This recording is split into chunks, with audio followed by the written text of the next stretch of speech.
Guru Nanak's youngest son. Yes. Oh, can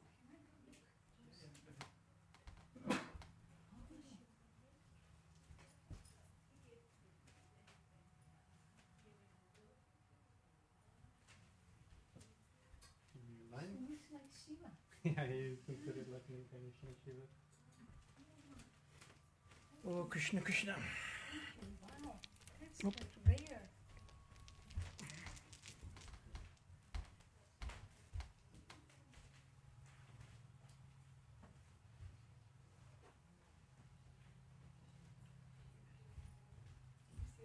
You're talking about the all forms of knowledge. That's the one.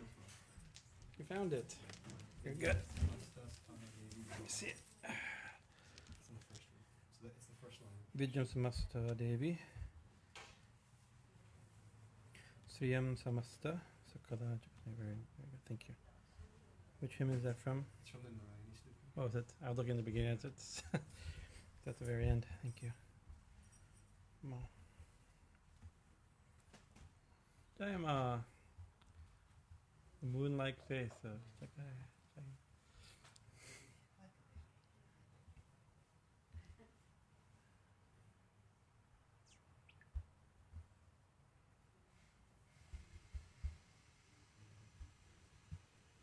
We have a job for you by Durga Puja. You have to learn how to play Dak. We don't have a Dak player this year.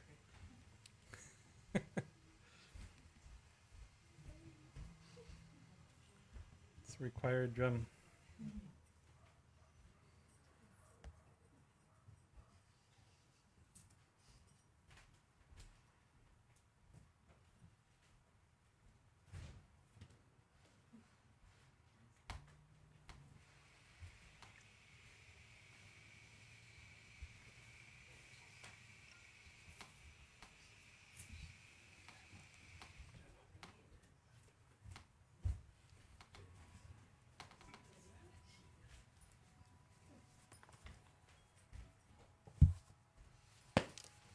You look 15 years younger. I'm not saying you looked old before, but It was getting there.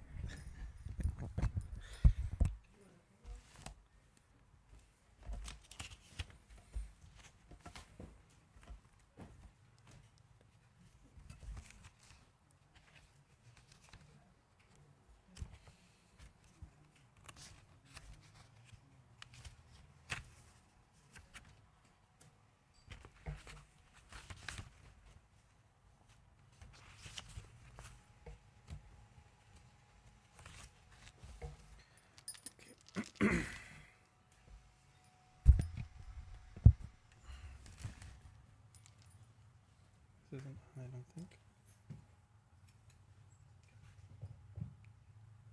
That helps. On Janmashtami, we were passing around the microphone. All the singers were. It was never on. Very carefully. Anyways.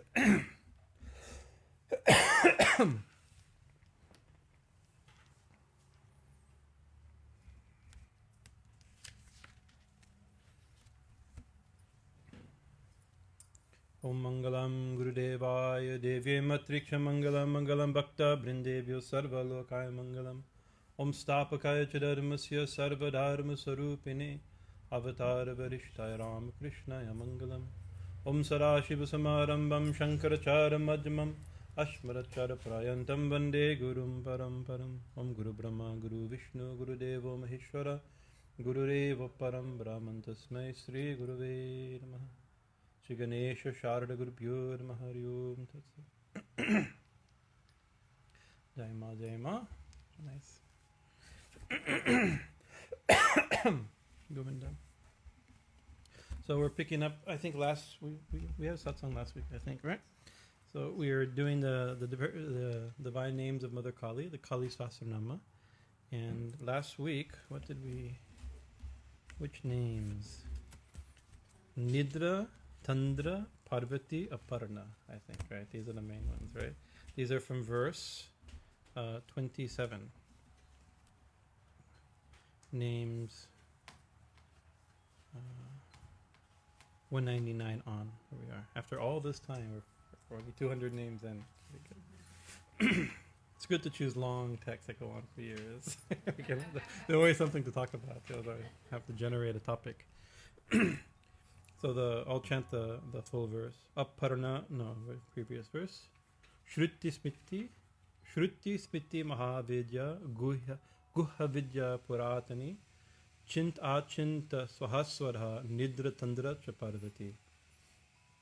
And then Aparna Nishchaya Lola Sarva Vidya Tapasvini Ganga Kashi Shachi Sita Sati Satya Parayana. So we won't get to all the names, I don't think, today, the full thing. But so last week we talked mostly about the collection.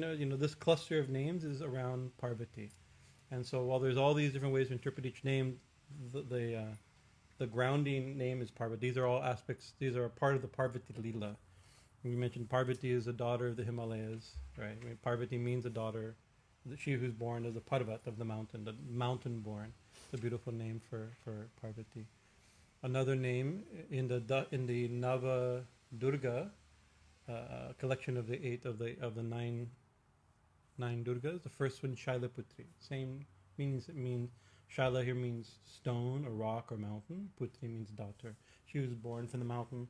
And so this is a classic name for the Divine Mother as she's born. We told the story of how she's her parentage, how the gods got a boon in order to kill Tarakasura. She had to tempt Shiva, awaken him from his meditation after the death of Sati. So Parvati had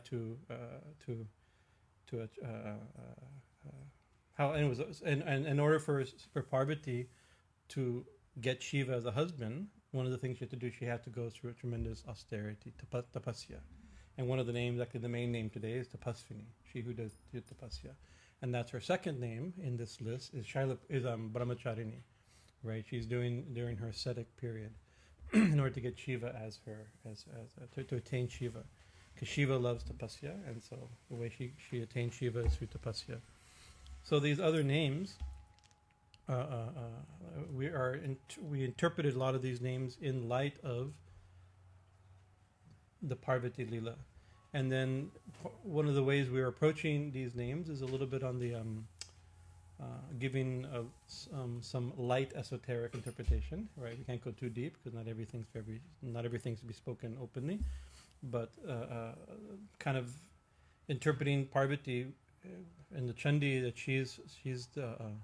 she comes out of the mountain, right? Or comes out of the mountain, so that the yogis interpret to be the Kundalini. She exists within the body or the mountain, right? She's born from the body. Therefore, so all these are external leelas. These are leelas that come down to us in ancient stories for our contemplation about divine truth. But they're also internalized. There's one month that I was thinking today. I should have looked it up. It's fresh in my memory. But it says actually everything that's in the universe, all gods, all goddesses, all holy places, all tirthas, all rivers, are also in the body, right? By the grace of the Guru, they're brought out. The esoteric way of understanding these things. So all these names are also each one of these aspects of Divine Mother, the aspect of the universal Mother of the one supreme being itself, but they're also can be interpreted as being within ourselves. So she exists within us as Shakti.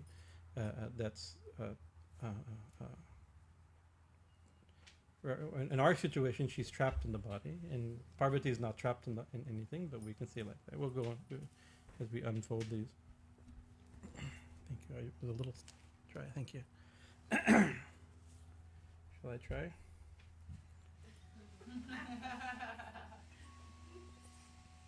Told you this is the credentials for being a good Hindu. A real Hindu is whether or not you drink directly out of the glass. That's why God invented metal glasses, to make it easier.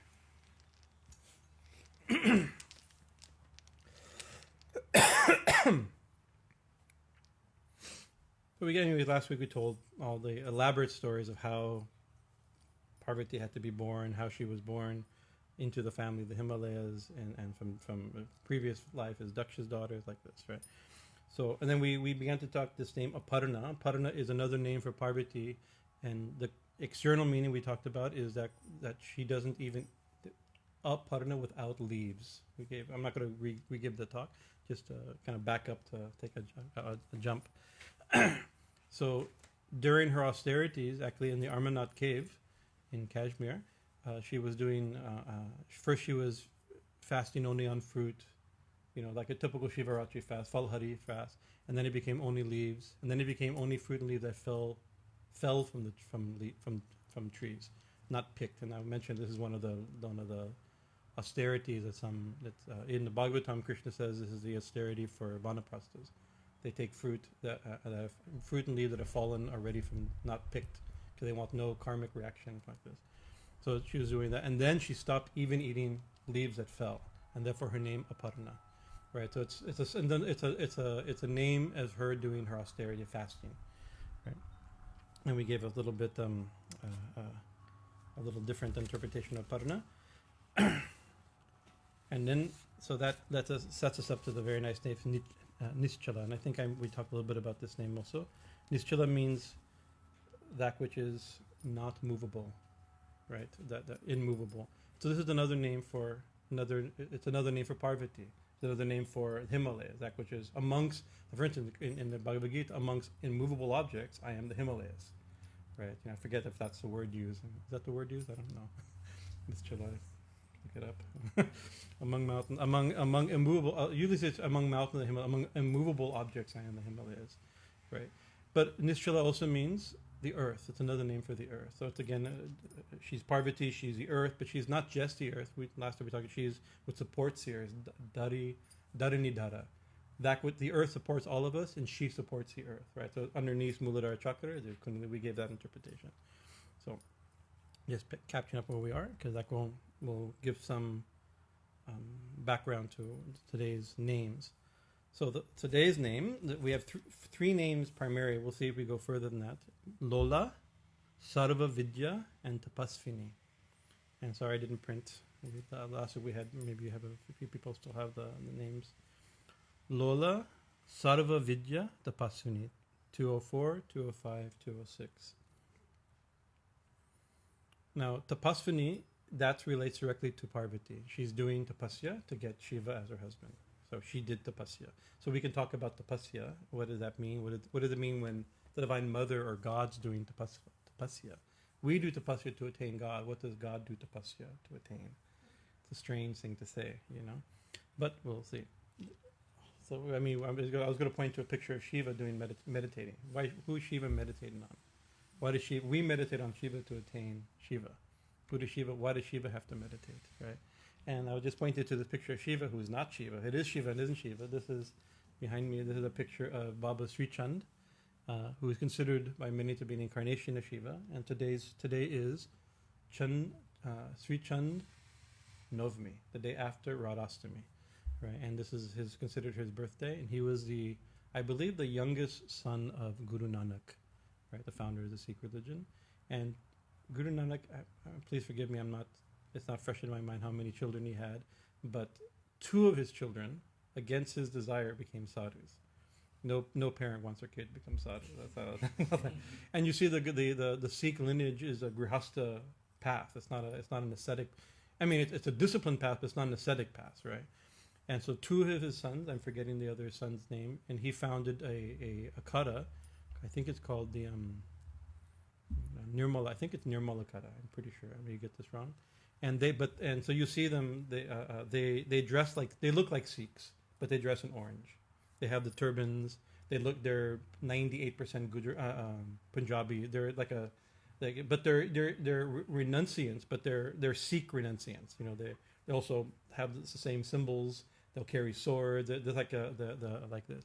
But then Sri Chand, he went he became like a Naga Baba, right? So smeared in ashes with long dreadlocks, not in a turban, like this. And so this was, and he either founded or joined a lineage, right, called the Udasin Sampradaya, right? And so there's different ways, like when you think of sannyas means to renounce, right? Tyagi, there's sannyasis, there's tyagis. These are, what's a good definition of tyagi? get rid of her. You know, something to like just like reject something. Tyag is to get rid of something, to let it go. So these are both a kind of it could be an aggressive stance, like no, you know, I don't want this. And I walk away from this, you know, to leave something or to get rid of something or to like this. So the udasanita means simply to be disinterested, right? So it's a different attitude, that a complete disinterestedness, right? So that's his lineage, and so it's a different attitude, not a rejection. It's just they're ascetics, but because they're not interested in anything else, right? And this is a very distinctive way they're known nowadays. Practically speaking, they look like Dashnami or Nagababas, and look like any other yogi. They dress orange and just like I'm dressed, you know, generally. But in their true form, they have this, like their sacred thread is made of black wool. It's just a little distinctive features. You can go up after and look. And they have a particular earring, usually only one, sometime two. These are the ones you see in any poster of Shiva. It's that type of moon earring. And generally, that's a distinctive. You see, this earring means it's an Udasan Sampradaya. And often they wear one because it's Shiva and Shakti, right? So on one side is Ardhananeshwara, so one side wears, of course, Shiva wears two earrings, but in this, to illustrate the point that they're both Shiva and Shakti combined, the half Shiva, half Parvati, they would usually wear one earring. That's a very distinctive feature. And we're very fond of Smapa Sri Chand. We have, by some divine arrangement, most of the yogis and sadhus we hang out with in India are Udasans. So a lot of our best friends are in this lineage. That's why we have a connection. And last night I was talking to, or WhatsApping, I guess that's the way, to one Udasan Mataji named Radha Muni, living on the bank of Narmada River. Because her name's Radha Muni, every year on Radhastami I send her a little, you know, message or, you know, Daima Pranams Mataji. But in India it's already tomorrow. Yesterday was already today. She said, actually, we celebrated yesterday. Now I'm waiting for sadhus to come. We're giving a bandara. We're feeding sadhus because of Sri Chand birthday. So then I thought, who has a Sri Chand? And then Deborah has had this poster of Baba Sri Chand for how many years have you had? Long. And we used to see it. We didn't know who he was back then. You know, we did the cool. You were given by Udasan Yogi, you know, who, that she knows in Hadwar, right? In Kankong, yeah. So anyway, so he's here, gracing Kali Mandir today. But so, anyways, but he's also a great tapasvi. So we'll see. It's about austerity today. So the first, anyway, tapasvini. But we'll start the first two names first. Lola, and Sarvavidya. So Lola means tongue, right? And so you can see the distinctive feature of, if you were to look, the one distinctive feature of Kali is her protruding tongue, right? And so it's like, oh, she holds a severed head and she holds a sword. There's many gods and goddesses that hold severed heads and hold swords, right? There's many gods and goddesses that have Abhaya Mudra and Varana Mudra, right? There's many that stand on other deities, right? There's many that have garlands of skulls or heads, right? That have wild hair, or like, you know, so these are distinct to her iconography. But if there's one thing that's very distinct, is her. If you see her sticking her tongue out, it must refer to Kali. So where does the tongue come from? So Lola means tongue at all, but it also means, like, I guess we use like lolling tongue, right? We have that. I'm thinking. I looked it up. I couldn't find the etymology of the word. It says of unknown origin, right? But lolling tongue and the word Lola for tongue, I have feeling there may be some relations, right? Lolling. So Lola in Sanskrit also means to swing. So that's kind of like, so it has an idea of a protruding or lolling, swinging tongue, right? And so why is Maz taking her tongue out? In the Chandi, there's one of the main stories is there was a great demon, Raktabija, we all know. And Raktabija had a auspicious quality of that every time you cut him, every drop of blood that hit the earth became another demon. It was the same form, the same power, and the same strength. So if in the battle, when he was cut and he bled, all of a sudden, instead of killing him, you've created 10,000 more demons with the same power, right? And in our talks on the Chandi, there's many ways to interpret Raktabija. I gave one particular way reading of him, is that Raktabija, sometimes it's seen as desire, but we think of it as thoughts, how one thought leads to another thought. And you see, if you think, it's like, of course, there's a famous thing, don't think of a monkey, but okay, think of a monkey. Let's try that. Let's think only of a monkey. Don't think, not think of a monkey, only think of a monkey. So you start thinking, monkey. Then you start thinking, I saw a monkey in the zoo. And then you start thinking, my mom took me to the zoo. Then you said, I'm still angry with my mom because she embarrassed me in high school. And then high school, oh my God, don't get, then I was unpopular. And then, and it goes, and all of a sudden you were like, oh yeah, and then you go back, monkey. And then again, another thought. So one thought leads to 1,000 thoughts, right? We gave it this interpretation we've given this interpretation to Raktabija, right? And so in the Chandi, in the text that the Divine Mother as Parashakti, as Durga, as Ambika, she wasn't winning. So one of her forms, right, Kali has already manifested on the battlefield. She says, quickly go, and as I stab Raktabija, right, you drink his blood before it hits the ground, right, and then drained of his blood, then he will die. And that's what the story goes, right? So Aindri and Narashingi and Varahi, all the battle, if I remember where I am in the battle, but it's been a while. Navaratri's coming, so it's good to think about these things again. As they're injuring Raktabija, his blood is being drunk by Kali catching her tongue, and then he drops dead, right? So this is one of the main reasons why you see a lolling tongue, but there it's actually like a long lolling tongue. Some paintings have it, it's like this huge like cup that's gathering all the blood, or it moves through the battlefield, like like this. When we give this interpretation of thoughts creating other thoughts, then we can also think, why the tongue? Of course, tongues drink blood. Yeah, I mean it's drinking the blood has this symbolism, meaning. But we also understand it, been given by yogis to us, is that it refers to mantra. Because mantra it's one of the only, not the only, I mean there's other forms of meditation, like that, but you could say it's one of the only times, when you do japa, it's one of the only times where your next thought is given, is chosen.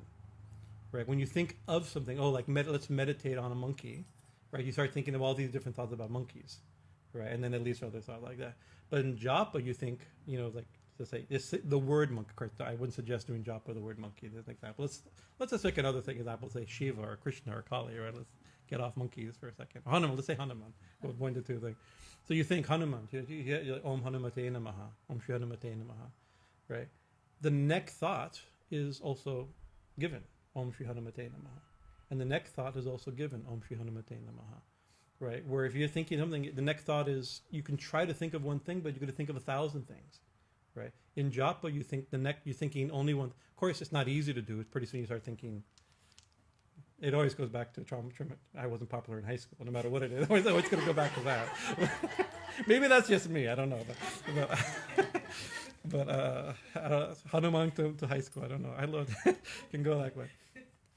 But not you guys. You guys are all super popular in high school, I know. And picked on me, I'm sure. All of you were the ones, the type of people that picked on me in high school. So this is an interesting idea that in japa, the next thought is given. So you think of one thought. So that's one way to drain the blood. This rather than the thought generating machine, the Raktabija, the mind just generates thought after thought after thought. It's impossible, it fills the mind. And you see in the story, within a second, the whole battlefield's full of Raktabijas. Right? And we see like that. We think of one thing that we have no control of even if we're trying to think one thing or about something, right? Within a second, our mental field is overcrowded, right? And we're like, what happened? It's very hard to get control of the mind. And I see as that's one thing we need is a little bit of control. We have no control of our thinking, right? And we've lost control of the senses. We've lost control of our mind, right? We have almost no freedom of what to think, whether to think. Swami Vivekananda in his discipleship, he says prerequisites for spiritual life. He says if something is not only not think of things, even if you say don't smell, you should be able to not to smell. right? These are our senses are our servants, right? Our mind is our servant, but we're not. I mean, we're completely controlled by the senses. Whatever the senses do, we've joked that it's like the tongue. The tongue is our servant. It brings food. It's supposed to, you choose what's good for the tongue, what's good for the body, right? So because if it wasn't for the tongue and taste, we wouldn't get nutrition, right? So it's our servant. It's an instrument, right? But what do? I was thinking about this the other day. It's like we open the refrigerator and we go, "My dear tongue, what would you like today?" And then we say, "Oh no," it's like we become servants of our senses, right? But we're completely the mind's out of control too. So this is generally too. So japa is a great way to begin to get control of the mind, right? Begin to develop that muscle of control. Because if we can't control in a time of meditation, it's not all the time where we can't control the mind all that, but at time 45 minutes, I'm going to think only one thought. That's if you do 45 minutes, you may get 2-3 minutes or 2-3 seconds where you get it, right? But even just a 2-3 seconds, that's a big deal to think one thought for 2-3 seconds, right? Where there's a poem Sri Ramakrishna sang of Ram Prasad. It says, "Oh Ma, may only in my meditation, may only you and me exist. Nobody else. Nobody else intrude on my meditation. There's only you and me." Right? The problem, we say only you and me and Rakta Bija's army. Right? That's the problem every time. So it's crowded. It's very hard to have an intimate moment with Ma when you have 10 billion demons screaming at you. Right. So anyway, so this is not a talk on the Chandi, right? I wish I could talk on the Chandi this year, but again, due to crowds, we haven't been able to do our yearly. For years, we did the yearly Chandi talks. But I love the Rakta Bija, especially that whole story and the way it's told in the Chandi is spectacular, right? But anyway, so this is one of the core iconographic sources of the Lolin tongue. Kali is associated with tongue. There's other in the in Bengal, in popular Bengal culture, right? If this is not textual so much, there's, maybe you've heard the story when in the kind of a different version of the Chandi fight, right? When Ma enters a battlefield to kill the demons, right? She's wild, right? That's her. She's wild, pure, unbridled energy, right? And it says that she's killed all the demons, right? And now she's still in that destructive mode. Like when you if you were to okay, we need to use a nuclear bomb to do something. The problem is that it doesn't just do that; it keeps going. Like when they did the first nuclear bomb test, they weren't sure if the whole world was going to end. They didn't know if it would stop. Here's an experiment. They know how fusion works, but eventually entropy slowed it down and it had an endpoint. But it could have theoretically not stopped. They didn't know. I mean, they thought it wouldn't. Bad enough that it did, but it would have been worse if it didn't, right? So Ma, that unbridled energy, she couldn't be stopped, and she wouldn't stop. And pretty soon she was killing demons that are already dead, chopping up already dead bodies. Like she was in that, flying, and of course it's a very martial image of Ma's battlefield, the battlefield aspect of Ma. And then it says that pretty soon, then the gods are thinking, uh-oh, she doesn't stop, right? She's going to destroy the world. She's going to destroy us next, and then the human world. I mean, pretty soon it's not going to stop. So how do you stop her?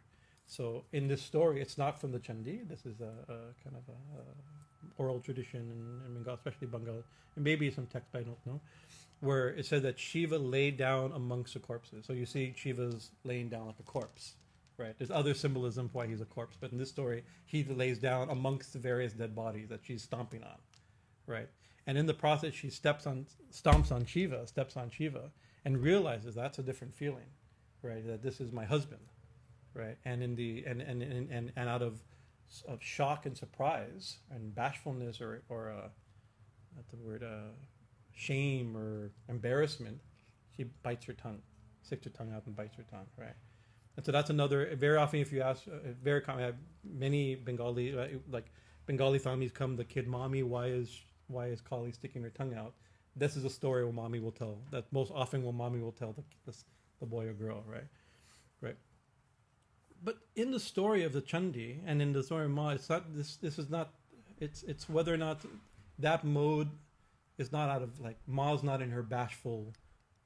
Oh my God, I've touched my husband with her foot mode, right? That's another. Actually, Parvati is like that. So maybe, and here's the name of Parvati. Parvati and Sati are the Shakti as wife, but Kali is not Shakti. Kali is Parashakti, right? And so the tradition came in a little different, and that this is not a. Anyways, it's one of the reasons why, given why Ma's sticking her tongue out.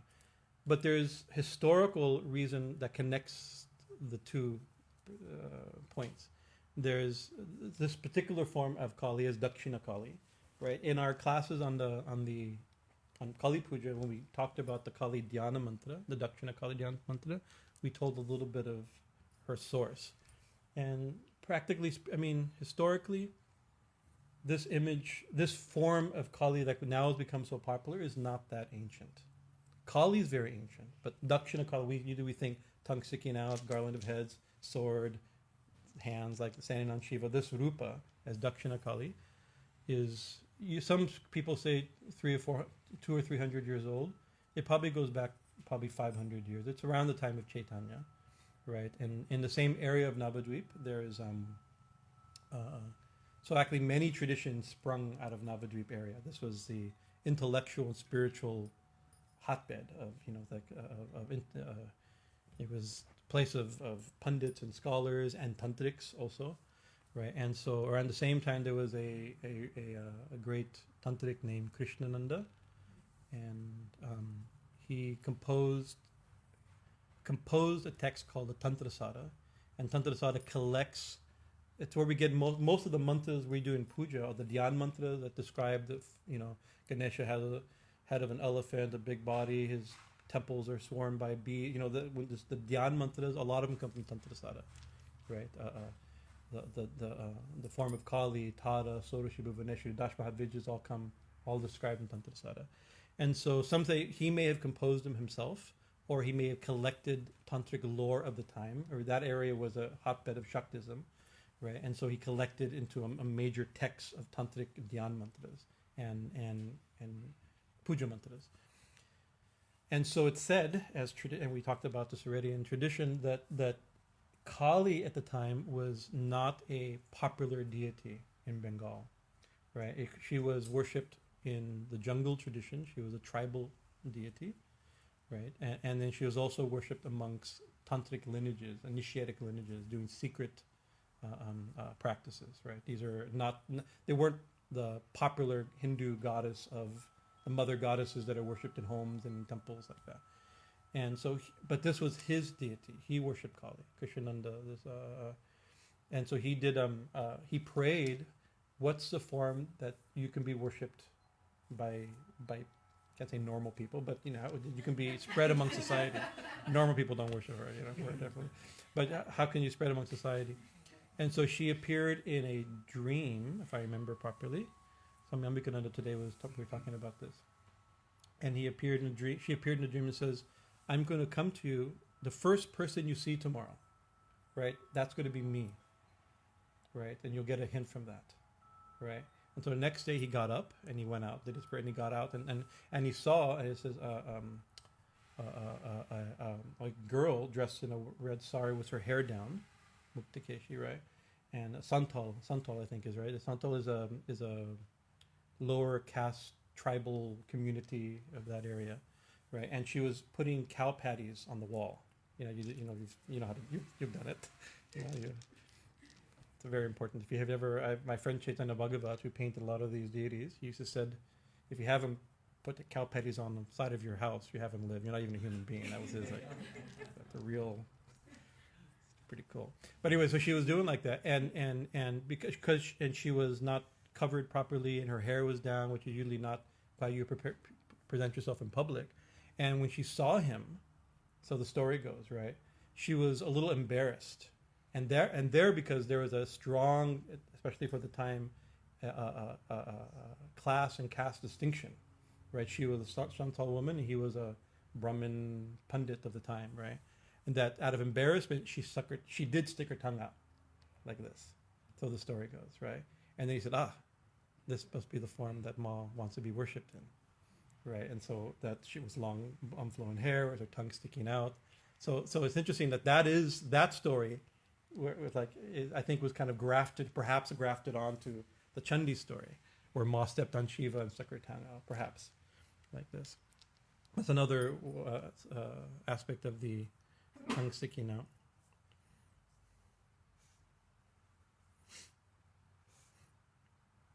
So many people have asked, like, I mean, we have to think, could just be that she appeared, she said, this is the way I want to be worshipped, with her tongue sticking out, right?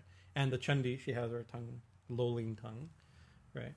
But the way the form has come to it, she's not just sticking her tongue out like, you know, like a kid would stick her tongue out at you, you know. She's biting her tongue like this, right? There's a symbol like that. And if we give a little interpretive, iconographic interpretation, Kali is shown in three colors. She has three colors, right? She has black, white, and red, right? And black is her primary color, right? And red is the second most common color to see. And in white, you only see white in her teeth, right? That's you know, I mean, we have her painted with certain makeup, right, around her face like that. But left to herself, this is the image, right? So, and these three colors are related to the three gunas, sattva, rajas, and tamas. Black is tamas, tamaguna, right? If seen this way, red is rajaguna, and white is sattva guna, right? So these are the three. So she's showing the three. She's manifestation of the three gunas, right? Then the colors can be given other auxiliary or connected interpretation, where black is like the infinite primordial color. All colors together are black, right? Red is the color of Shakti, not just Shakti in Prakriti, we call it Rajas, right? But actually, it's its own thing. It's its own pure energy, the pure divine energy of Shakti. And white is that, with again, the purity of pure consciousness, like this. So some yogis have said that she's showing, when she's biting her tongue, she's controlling rajas with sattva, right? Right. So that's one way. Or if you think of it as Shakti, red is not as rajas, this energy like that, passion and energy. It becomes Shakti. Shakti is also controlled through jnana, through knowledge, through orient like this, right? But so she's biting her tongue to show. Some yogis have given, Shursi used to give this interpretation, right? Is that she's showing us what we need to do, right? She's sticking her tongue out at us, you know, for a different reason, that to control rajas by sattva, right? And so why is the tongue? The tongue is red, so that's rajas, but the tongue is also symbol. It's not symbol. It's tongue.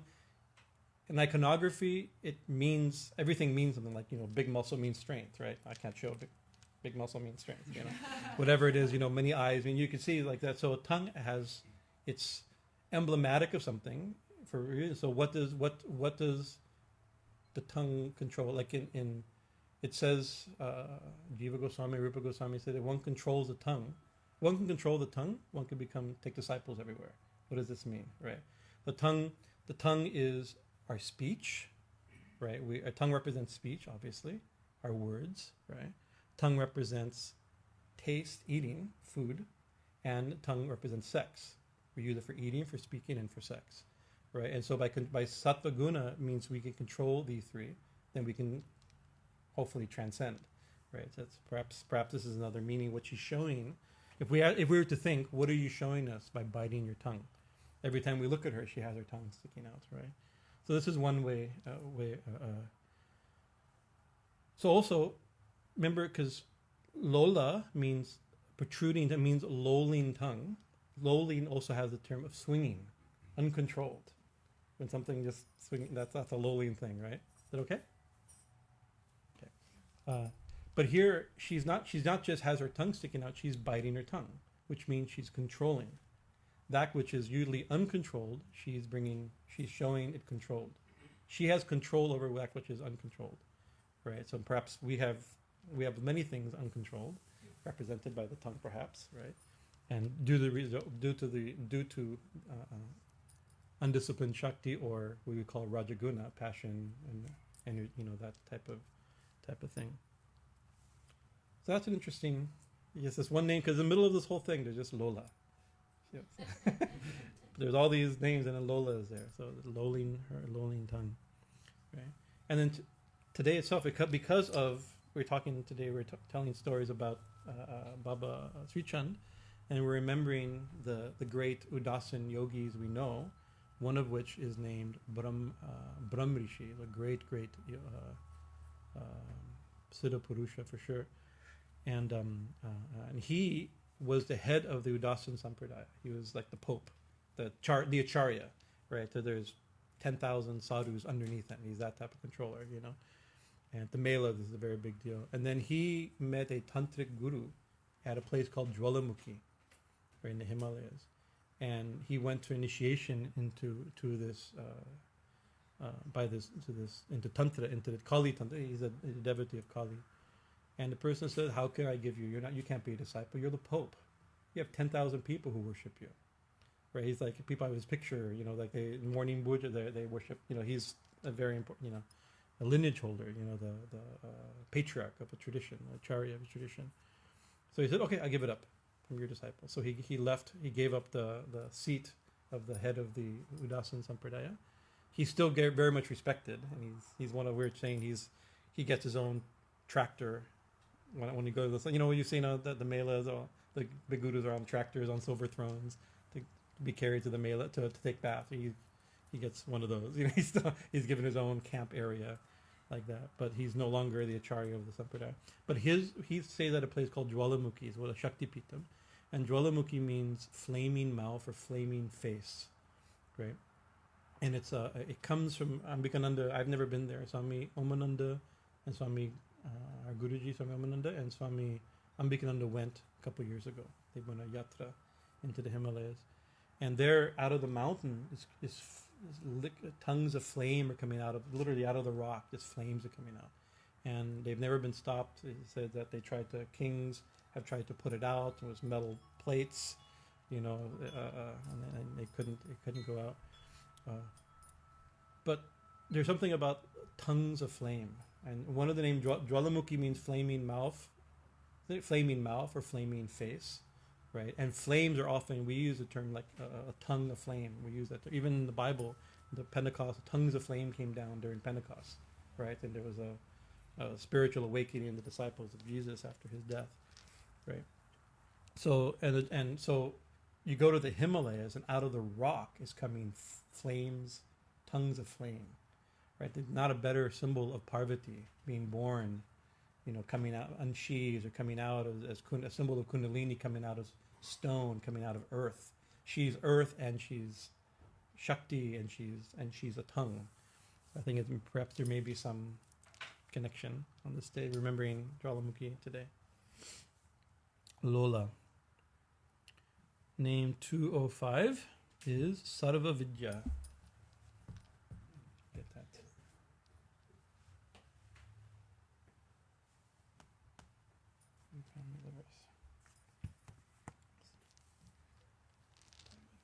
Sarva Vidya.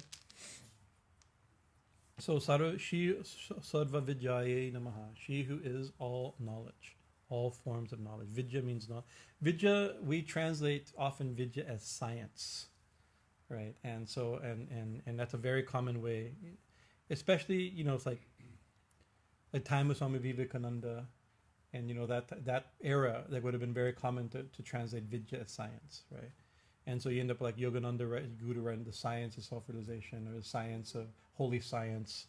We use this term, it's like, yoga is a science, right? We use this term. It's obviously not the way we use science as a scientific method, right? Because that's a different thing. It's not a double-blind testing of a hypothesis, a double-blind experiment, and theoretically disprovable, and all the standards we use to. That's not what meant by Vidya. And the problem is sometimes we use yoga as a science. We don't mean it that way. We mean it in an older way, right? So one possible older way for science is that it's if you like, this is the way yoga. Some Paramahansa Yogananda described it, that if you do it, you can. It's like my guru did this experiment and he got this result.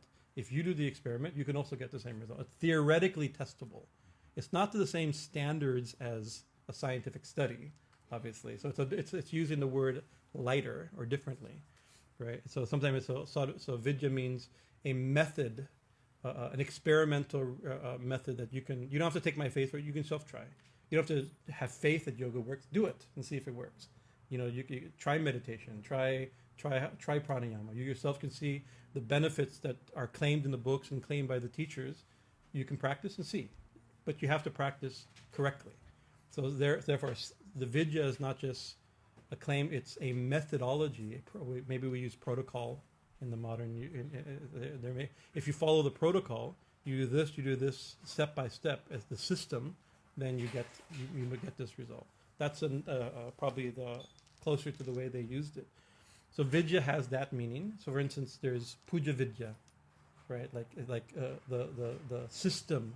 We can say it's not the science of puja. It's not. Maybe it's a system of puja, right? There's a step-by-step system that's revealed. In one of the earlier names is what is it? Is it Guhya Vidya? Guha Vidya, the hidden science. That's a tantra, right? So Sarva Vidya means not just the hidden science, not only the Vedas and the Puranas, Shruti Smriti, and then Guha Vidya, the tantras. It's here she's saying she's every form of knowledge, every system, right, of thought, every and so because this is a tantric text and all these verses are dealing with tantric topics, and 5 names earlier it was a name that definitely meant tantra, this Guha Vidya. Sarva Vidya you could take it to be all the different schools of tantra, all the different methods of tantra. These are the vidyas. Not sciences exactly like that. But vidya also means all knowledge, just knowledge. Knowledge itself is vidya, right? And what's the name for a school in India? Vidyalaya, right? A place to learn.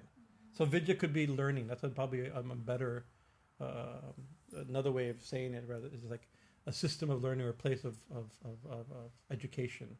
Vidya is education, right? Of course, Guha Vidya means secret education. These are initiatic, esoteric techniques or information, right? And general information is just Vidyalaya. Then there's there's Vidyalaya. Then there's Vidyalaya. We were thinking of using that name one time, Ramakrishna Vidyalaya, instead we use seminary. It's a good name for a school. So she's all forms of knowledge. So it's not just all methods of practice, all esoteric revelations, right? But she's every form of knowledge.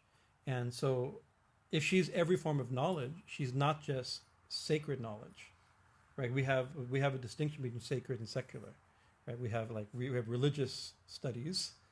Religious studies is secular, so you know what I mean, but religious topics, right?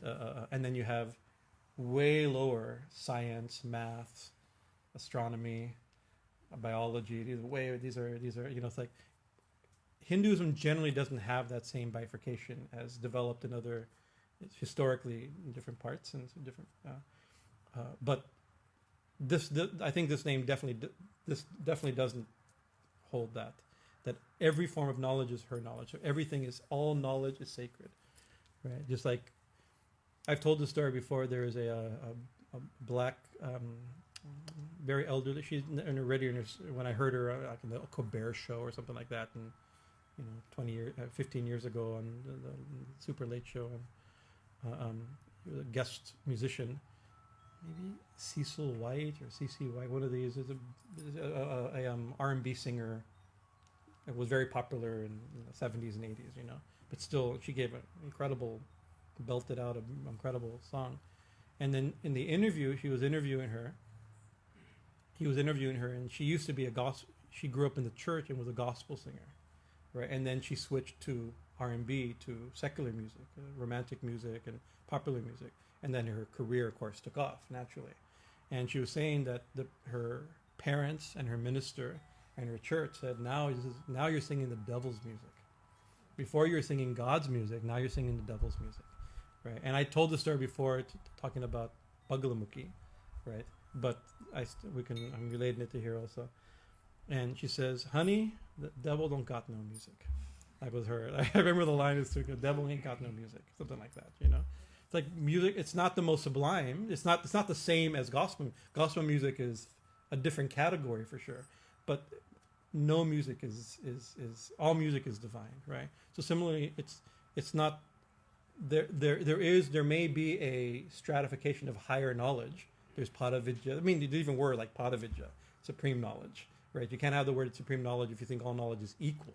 It's like there's different categories, different stratification, but all knowledge is her form, right? And that's one verse from the Chandi. Vidya samastas tava devi.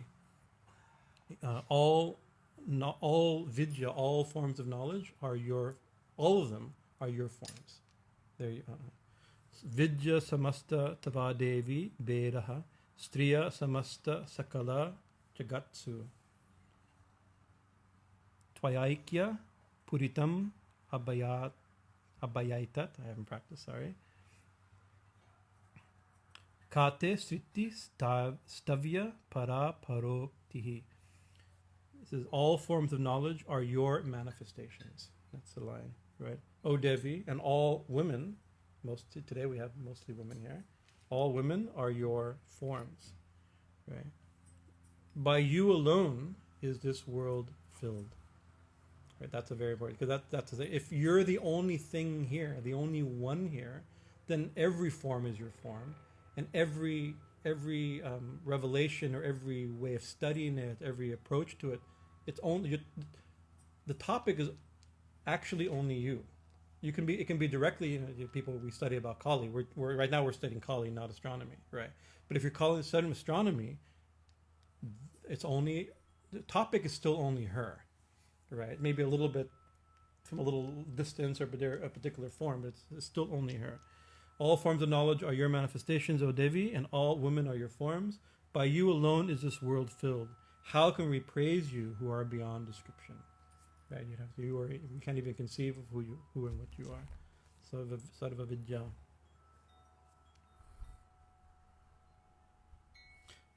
So when you say Sarva Vidya means all knowledge, all forms of knowledge.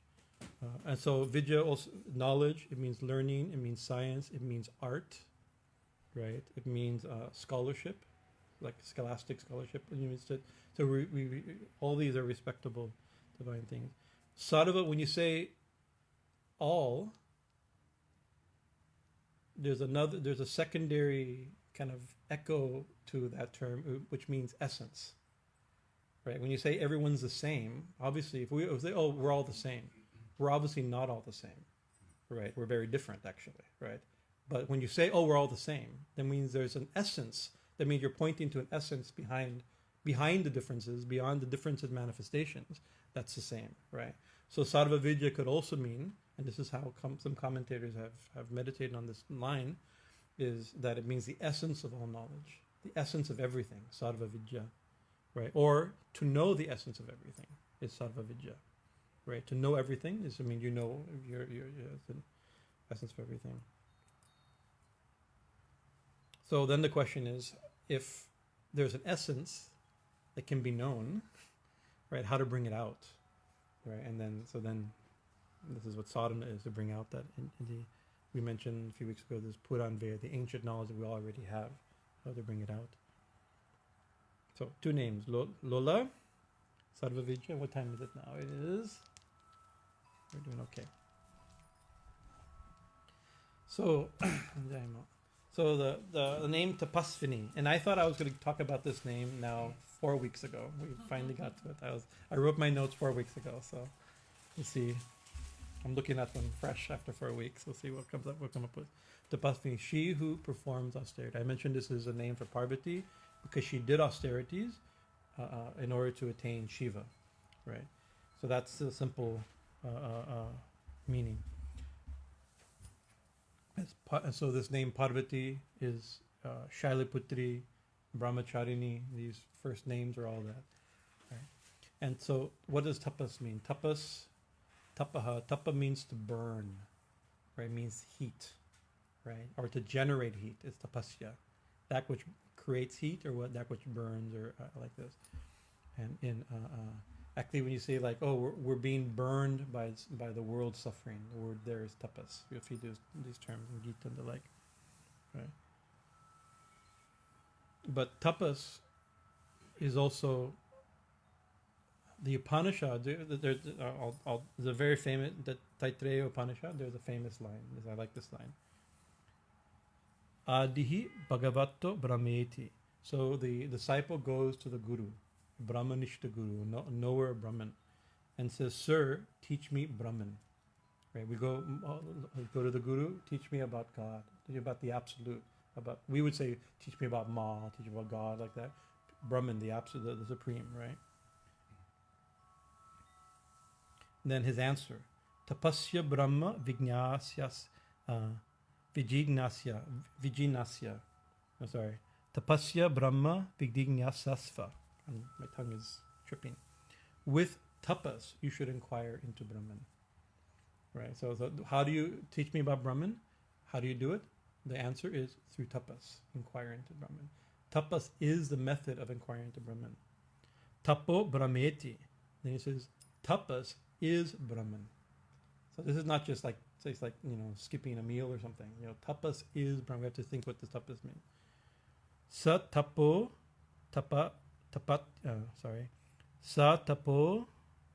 tapyata.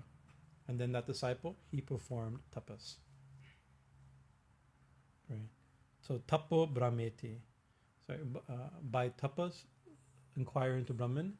Tapas is Brahman. So that's interesting. In the Purusha Shukta, where Vishnu sacrifices himself, or Vishnu in Purusha Shukta, he's more familiar right now. It says that the supreme Purusha here usually associated with Vishnu, but not his name is not directly the supreme person, right? The only person, right? He himself was tied to a post and sacrificed, right?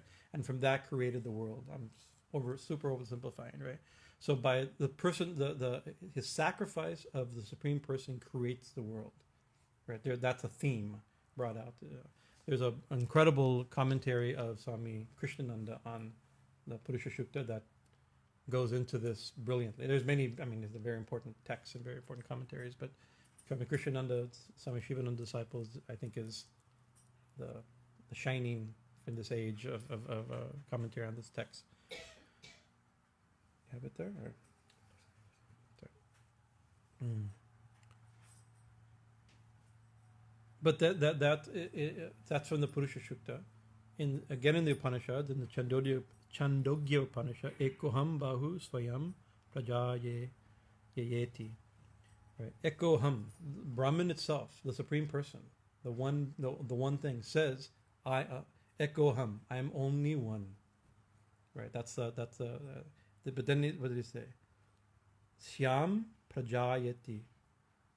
Let me become many. Right. That's a very interesting thing. I am one. This is the creation myth, not the creation myth. This is like I am one. Let me become many. It's something very act. Right. It's interesting because the one has become, if we accept it, I became many. Ekoham bahusyam prajayeti. In Christian theology, they have the idea that God created the world out of nothing. Right? What is that term? Creatio ex nihilo. That's what he just said nicely. Right? That from nothing, creation has come. Right? So that shows the power. God spoke and it was so. Right? He created. So the world was created out of nothing. Right? And we were all created out of nothing. By maybe out of his will. Right? Right? So this is different. The world is created out of the one thing. Right, so it's not like that. So this is maybe saying the exact same thing. I mean, we're not gonna. This is what makes us better as a Greek. No, not like that. But it's it's an important difference, right? I am one. Let me become many. That means the many is the ones, not just creation. That's why the word creation is not make. He didn't make anything. He became everything. He didn't have to construct something. So the many is also only him. And maybe we can go back to Sattva Vidya, It's like the essence of behind everything is the one. But how did the one become many? So how can one being become many beings? There's a great one yogi told me, he says this is actually a very great act of sacrifice, right? It's like how the one gives up his oneness seemingly, and because out of the joy, perhaps out of the desire, the joy, out of the need for manyfoldness, for variety, variegatedness, right? The one became everything, and in one sense, perhaps, I mean, we can't say like, because nothing happens to God when he does this, right? But something happens to God when he does this. One can become many. When one becomes many, what happened to God? He's now many, right? Like there is a unifying oneness, but one can, in order to do that trick, right? One has to play all the parts. One has to have a sense of separation. We have subject and object and multiple objects, maybe multiple subjects, right? You have multiple purushas apparently, according to Sankhya. It's like it's very, in order to make it work, it gets very complicated, right? The one become many, one's playing all the parts. And so if the one has become many, that means one's all of us, right? Not just all of us. We're like the least important creatures in this room. There's billions of microbes and ants and who knows what's crawling in our walls and mites in the carpet. We just washed the carpet, so hopefully not too many mites, but probably mites in the carpet. Things are growing in our hair and fungus under. I mean, there's like, he's become everything. Not just us, not just, and then he created man in his image. No, he created everything in his image, from his image. From the one he created many. And so here we are, him or her or it or that. You can get abstract like that. And like, that sounds cool. I mean, I'm thrilled that we've discovered and that the rishis thought such brilliant, crazy ideas like this, and then thousands of years later, we're taking these crazy ideas seriously. It's also even almost just as crazy, right? But here I am, we don't know that, right? So if it's true, the one has forgotten himself, itself, or herself, right? That's a very strange thing to posit. How the one, so maybe it hasn't forgotten, but it's made us forget. But we're her, so part of her is forgotten. Right, it's very complicated. Right. Mm-hmm. So when you say whatever it was that said let me become many, Yes, who's talking to who? that's a good question, right? So when you say I am one, already you're making a number, right? So the one, we've talked about this in Yantra, that one becomes, in order to have one, you need two, and then automatically you have three, because you have a relationship between the one and the two, and then once you got three, you get the ball rolling, Yeah, when you say I am one, who is he talking to? Who is it talking to, right? So obviously it's only telling itself, right? But by doing that, when you say, oh, I'm going to meditate on myself, right? Or I'm talking to myself, we can talk to ourselves, but then we create a sense of duality within us, right? So there's an implied duality in the one, what to speak. And so you do that, you have two, which means now you have a relation between and now you have the primary triangle in the Sri Yantra. You have the three letters of Om. You have knowledge, wisdom, and knowledge, action, and volition. You have Brahma, Vishnu, and Shiva. You have as soon as you do that, you have from one becomes two, becomes three automatically. Then you have the 64 billion deities in the Sri Yantra. From the Bindu, as soon as you have a Bindu, you have 64 billion, right? Which means infinite, right? That's just a number, symbolic number, Yeah. So who is he talking to?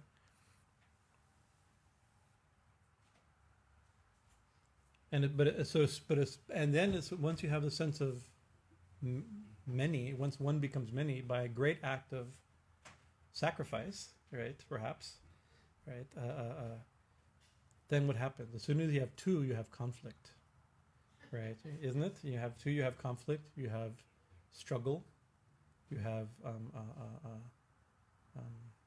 you have desire, you have all the things. You start everything good. Everything comes from the sense of multiplicity, right? Dvitiyat vai bhayam bhavati. This is from the Taittiriya Upanishad, right? From the sense of duality or multiplicity comes fear. Right? Without fear, without duality, where there's no other, there's no fear. Right? So this is it's also a very big thing. That you have to think the foundation of everything awesome, right? Every desire, every pleasure, every excitement, every expression, every new discovery, it's like, is from this, but also our fear, our suffering, everything comes from the sense of duality, right? But Swami Lakshmanju would say that actually in Kashmir Shaivism they have a very strong, there's only Shiva and he's doing everything. And he forgets himself as if, right, but not really because he's Shiva. He forgets himself as us, right? And then the question, then people would ask Swami Lakshmanju, why would he do such a thing? Right? It's horrible. We're suffering like anything. It's like if he forgets, we suffer. We're him. He says, no, it's worth it, he says. Right? Because the joy of recognition, the joy of finding himself again, right? The joy, the sacrifice he makes to lose himself is not without reason, right? He's Satchit Ananda. Ananda is the ultimate goal of this whole mess, right? We have to have bliss, and to have bliss, you need two, and to have two, to find the one, we can start pulling that apart, right? Right. So he says the joy of recognition is worth the pain, the agony of forgetfulness. Shiva forgets himself so that he can remember himself. And here we are, Shiva forgetting himself, and trying a little bit on a Saturday afternoon, on a warm Saturday afternoon. There's other things to do, and you guys are been conned into this, into thinking this is something to do. I'm going to remember I'm Shiva, going to remember myself. So he must love this. So anyway, so how does the one? We can't. This is avyakta, right? It's unspeakable, unthinkable, anchinta avyakta. This is unthinkable, right? Inconceivable, right? How this happens, right? But yogis have thought about this. What does it mean that when one to become many, whatever that means, right? This would be through an internal act of concentration, of focus, of deliberation, of willpower, all these type of a seemingly willing acceptance of ignorance, right? These are weird things to think about, right? For the one to do like this. Right?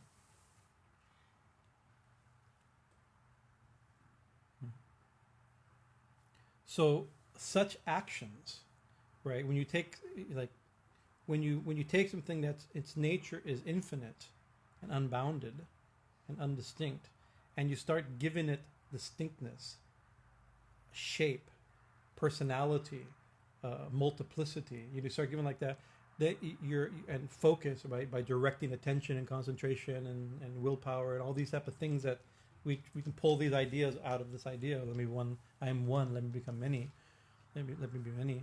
I desire to be many, and he becomes many. That itself is a type of heat. It's a type of concentration of discipline, discipline limitation. I don't know. I don't have the word for this. And so from this in the Purusha Sukta, he sacrifices himself. He cuts himself up and becomes the universe, right? So that seems really horrible. Nobody wants to do anything difficult, any struggle, right? But God itself, herself, God for sure herself, as we say, has chosen this, right? And therefore, this is the type of tapas. This is the type of heat. This is the type of austerity, a strange discipline, right? For the one to become many, right?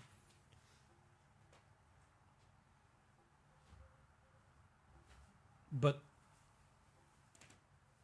one Christian father used to tell us that, and he was radical for Christianity. He was explaining his rejection of eternal damnation. Right? He says anything that comes from God cannot be eternally separated from Him. Right? Everything that comes will find its way back. Everything has to find its way back. Right? That's a simple thing. Right? So but in the process to find our way back is not easy, right? And of course, given it's like, oh, we don't do anything, Eventually, Shiva will find himself. No, eventually we'll do something. That's another way of saying that. It's like, oh, I don't have to do tapasya now to find God, right? Because everybody will find God. Eventually, everybody will do tapasya to find God. That's the, So Swami Shivananda, whose birthday is tomorrow, is Swami Shivananda's birthday. We have lots of yesterday Radha, today Sri Chand, tomorrow Swami Shivananda. Maybe 123 or something years or something like that. He one of his really had a very powerful effect on my young impressionable mind, and still now it's a melancholy effect on my older tired mind, right? He says that given the fact that everyone will attain liberation, everybody will attain God realization, that's guaranteed, right? And everyone will do it by tapasya, by renunciation, by meditation, by self-discipline, or by devotion, whatever the details of sadhana, details are spiritualized. Given that's a fact, why not do it now? You're gonna have. There's no way around it, right? You're gonna have to do it, right? It's like, but it seems horrible, but it's not. What's the horribleness? It's like Swami Neem Kurli Baba. It's like, if you desire a cup of tea, and you don't drink it, desire goes away, right? It's a simple principle how to control desire. If you want something and don't do it, it goes away. Actually, right? A small thing like that.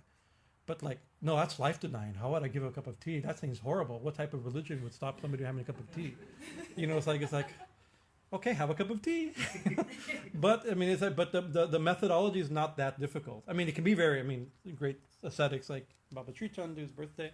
We have examples, or Mother Parvati, who's Tapasvini here, right? What austerity she performed, not even eating leaves, aparna. Right, doing his such austerity. Anyway, some austerity may be required. There's a verse in the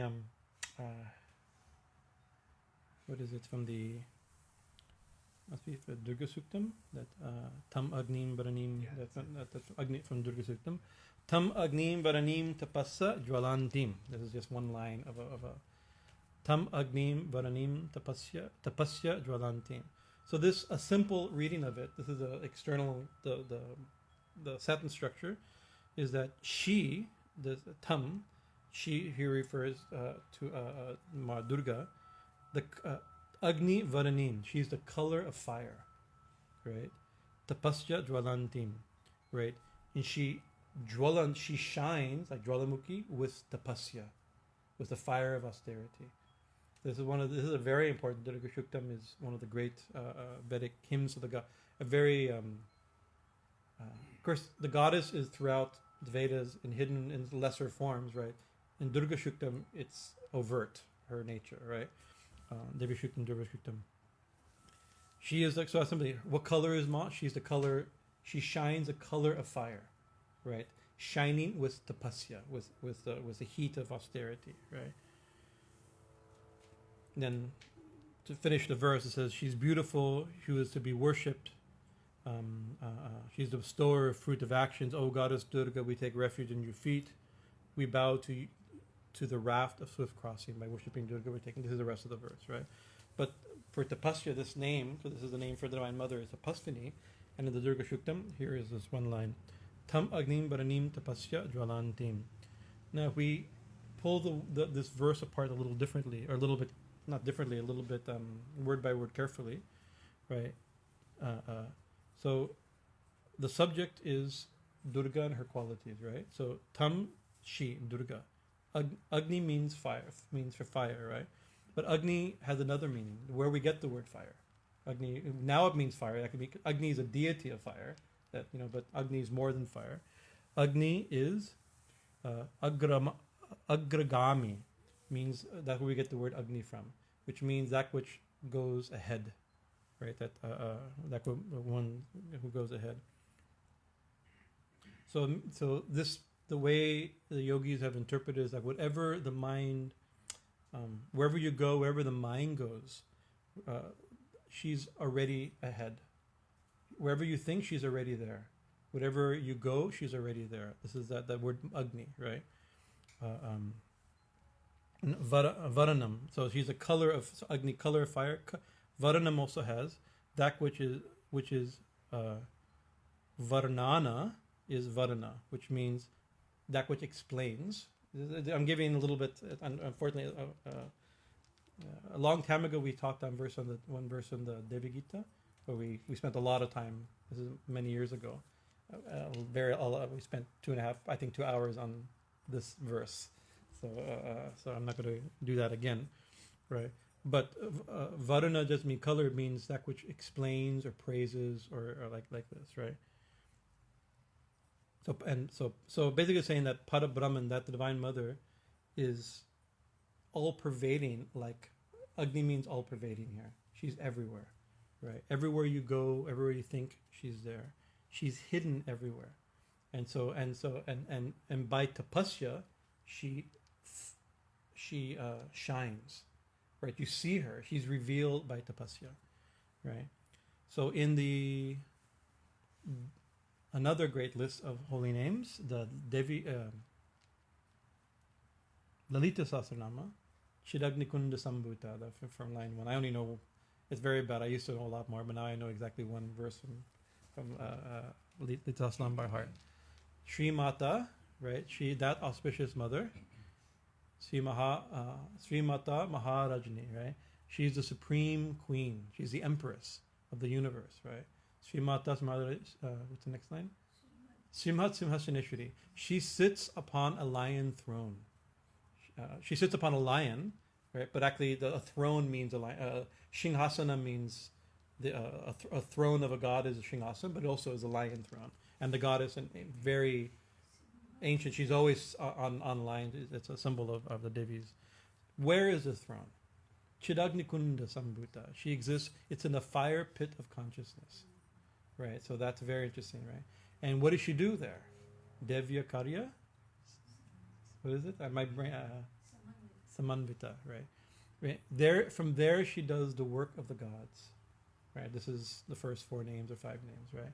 That Divine Mother, the Queen of the universe, the controller of the universe, sits on a throne in Chidagnikunda, right? So the fire pit of consciousness. The yogi, so that for the yogi, that means Kundalini, right? We have Chidagnikunda, our Agnikunda, our fire pit is even the word Kundalini is there, right?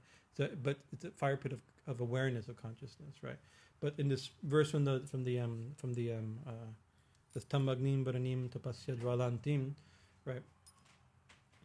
This fire is everywhere, right? So everywhere. So how to bring it out? We can find. It's also in ourselves how to bring it out. We do that by tapasya also. If you do so, in other words, this is saying if you do tapasya, it comes up, it comes out, it reveals itself.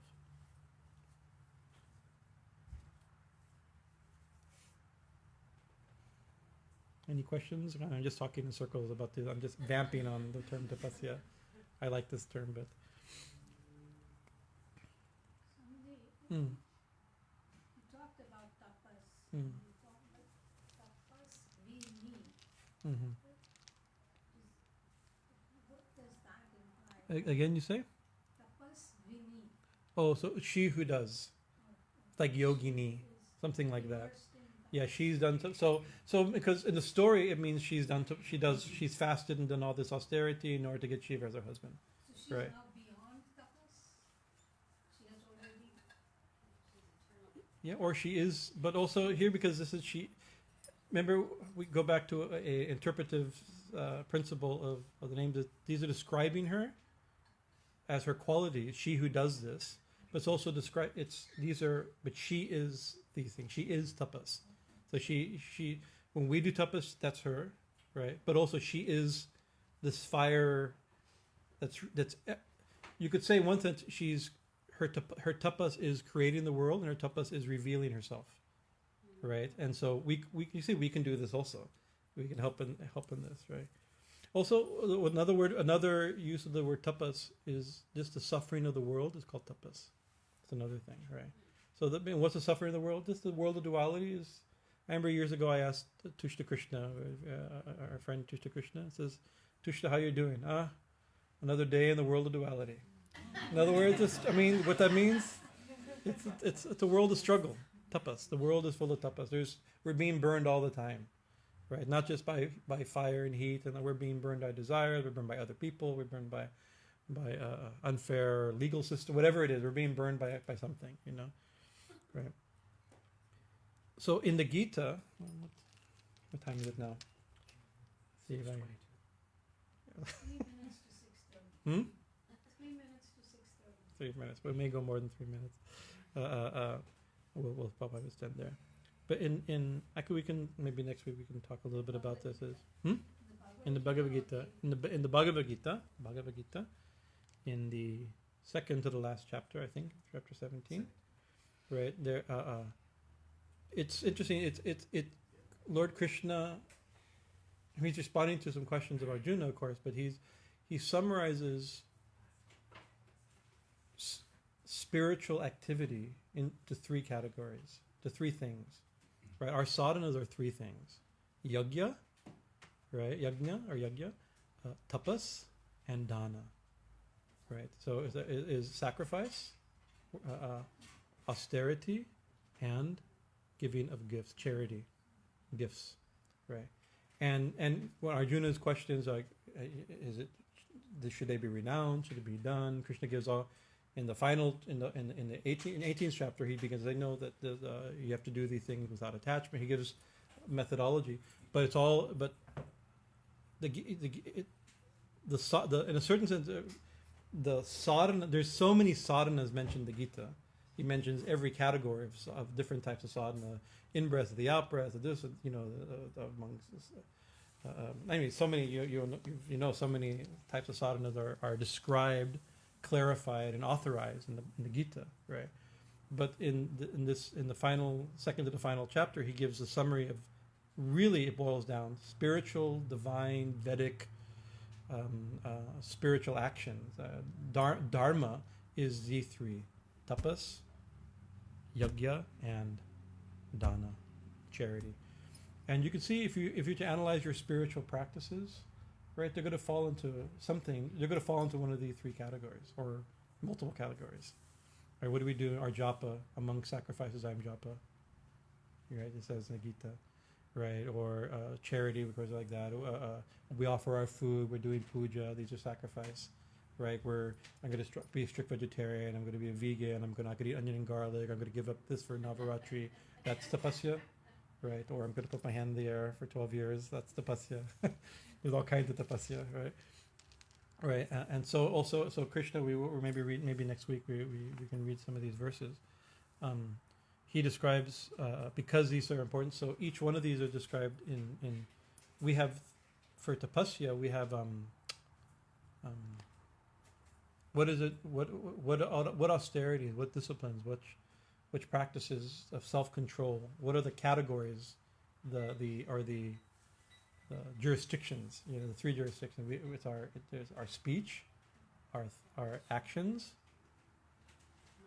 and our mind. Thank you. One of them is remember what the 3 are: mind, manasa, vacha, and karmana. Our actions. We always think actions, mind, and speech, right? So Krishna describes what are the austerities of mind. What are the austerities of speech? What are the austerities of action? You get those verses? I just read those verses. I lost my. I knew you put it on the perfect thing, and I kept reading. Is it there? Yeah. You went back. Oh, you're good. I'll just read these. So what are the? Let's see. Of the body. What are the austerities of the body? Now there's all things we can do, and most things we can do maybe fit into these, right? But we have to think. These are the essential. What is tapasya? These are what is her? She's tapasvini. What's tapasya? Deva, Dvija, Guru, Prajna, Pujanam. We worship, give honor to the devas, the gods, right? Dvija, the brahmanas, the twice-born, the sages, right? Guru, our spiritual teachers, and Prajna, those who are wise, our senior people. So worshiping, bowing to, being humble, inquiring, being respectful, the worship of gods, the twice-born, teachers, and the wise. That's first part of austerity of the body. Then saucham. Saucham means cleanliness, right? Purity, right?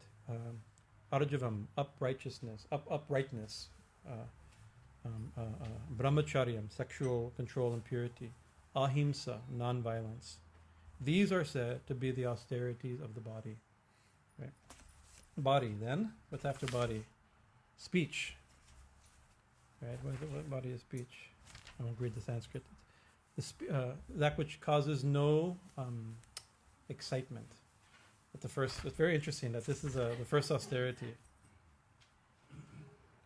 Anud Viga Karam, that which doesn't cause excitement. You can see most people's speech are like, right now is the political scene, everybody's doing thrilling or ridiculous or pathetic or frightening or horrifying. It's all agitating. All speech nowadays is agitating. Everybody's comment online is agitating. It's meant to agitate, meant to, rather than, so the first discipline of the speech, don't agitate, right? Don't cause a ruckus, right?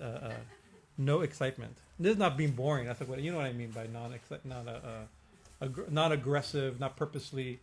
It's sattvic, right? And then vakyam satyam should be true. Only speaking the truth, right? If we only speak the truth, God, that would be a big deal. That which, and then satyam truth, priyahitam, that which is dear, sweet, priya. Speak only sweet words, right? And priyahitam, and pleasant, useful. Pleasant and useful speech. Most of our speech is not pleasant, and if it's pleasant, it's not useful, right? There's an old saying that a Sufi saying, I remember from a book, I don't know what Sufi saying it is, that's maybe too simplistic, but maybe you've heard it yet. Before you speak something, you should pass through 3 gates. Right? First, is it true? Right? Is it kind? And is it necessary? Right? Most of the time, most of our speech, even what I'm talking now, is probably doesn't classify as these 3. Right? Beneficial. So, speech which causes no excitement, which is truthful, pleasant, and beneficial, and also, right, swadhyaya. Swadhyaya abhyasam, and the practice of swadhyaya. Swadhyaya means self-study, but it means in the Gita that in the niyama, swadhyaya is one of the niyamas, I think, right? It means self-study, which means recitation of the scripture. Study, recitation of scripture, kirtan, japa, the recitation of sacred text. That also is control. You can see that's controlling the speech, right? Don't speak useless words, agitating words, untrue words, unkind words, unhelpful words, and on top of that, recite the Gita, Lita Sasanama, Kali Sasanama, Kirtan. Recite the scriptures, discuss the script, speak about holy things, recite holy things. That's control of speech. And then the austerity of manas, tapo manasyam uchate. Mana prasadana samyatam monam atma vinigraha. Serenity of mind, gentleness, silence, self-control, and purity of disposition. These are the austerity of the mind.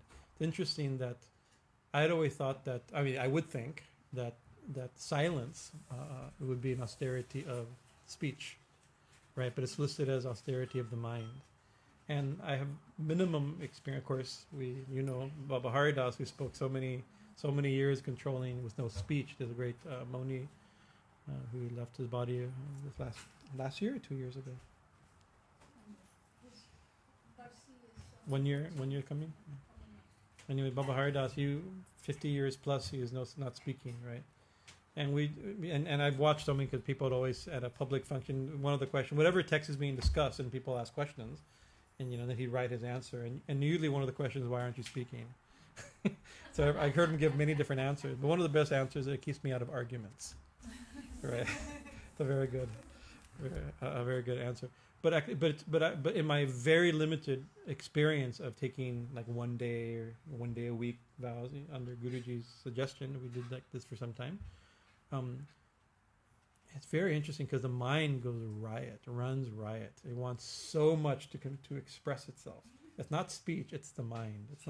It is definitely an austerity of the mind, not of speech. Very interesting. And especially other people having cool conversations for which you have definite opinions. Oh, it becomes unbearable. Very interesting. To see the reactions in the mind, very, very fascinating. So anyway, these are the three, and then the austerities of body, mind, and speech and mind.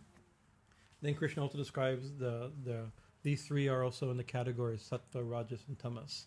So maybe we can, as we do our backup verse, as we jump into the next section next week, we can read those verses. Very fast. The Gita is, these 6 verses shed so much light on what tapasya, yajna, and dana mean. Very, very fascinating. Let me see what I have here.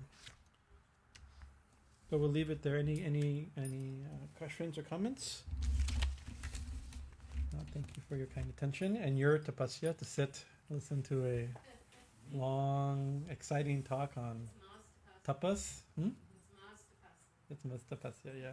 But also, we say we're bringing out what is hidden. We're trying to bring out. Shiragnikunda Sambhuta.